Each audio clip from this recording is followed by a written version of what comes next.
Telugu Desam party అధిష్టానం ఉమ్మడి కడప జిల్లాలో 4 అసెంబ్లీ స్థానాలకు మాత్రమే అధికారికంగా అభ్యర్థులను ప్రకటించింది. దీంతో మిగతా నియోజకవర్గాల్లో ఆశావాహుల్లో ఉత్కంఠ నెలకొంది. ముఖ్యమంత్రి వైఎస్ జగన్ సొంత జిల్లాపై ప్రత్యేక గురిపెట్టి ముందస్తుగా మొదటి జాబితాలోనే అన్ని స్థానాలకు అభ్యర్థుల ప్రకటిస్తారని భావిస్తూ వచ్చారు. ఇప్పటికే అభ్యర్థుల ప్రకటన ఆలస్యంగా జరిగిందని చెప్పుకుంటున్న తరుణంలో ఉమ్మడి జిల్లాలో 4 అభ్యర్థులను మాత్రమే ప్రకటించడంతో మిగతా చోట్ల ఎప్పుడు ప్రకటిస్తారు? పొత్తు కుదుర్చుకున్న జనసేనకు, పొత్తు కుదుర్చుకోనున్న బీజేపీకి ఎక్కడ స్థానాలను కేటాయిస్తారు?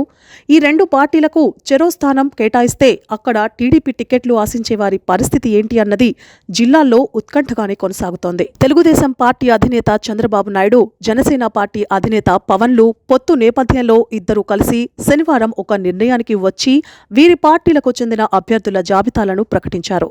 వీరిలో తెలుగుదేశం పార్టీ జాబితాలో ఉమ్మడి కడప జిల్లాలో 4కి అవకాశం దక్కింది. వీరిలో కడప అసెంబ్లీ ఇన్ఛార్జిగా గత 4 నెలలుగా కొనసాగుతూ వస్తోన్న తెలుగుదేశం పార్టీ పాలిట్ బ్యూరో సభ్యుడు శ్రీనివాసరెడ్డి సతీమణి మాధవిరెడ్డికి కడప అసెంబ్లీ స్థానం కేటాయించారు.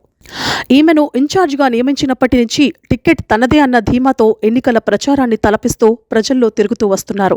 మరోవైపు జగన్ సొంత నియోజకవర్గం పులివెందుల నుండి పోటీ చేసేందుకు మాజీ ఎమ్మెల్సీ బీటెక్ రవి అభ్యర్థిత్వాన్ని ఖరారు చేశారు. పులివెందుల నుంచి ఈయన పేరు ఖరారవుతుందని ముందు నుంచి చెప్పుకొస్తున్నారు.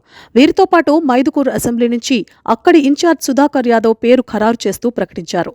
సుధాకర్ యాదవ్ 2 దఫాలుగా ఎన్నికల్లో పోటీ చేశారు. మైదుకూరు నుంచి ఆయన ఇన్ఛార్జిగా పార్టీ పటిష్టత కోసం కష్టపడుతూనే వస్తున్నారు.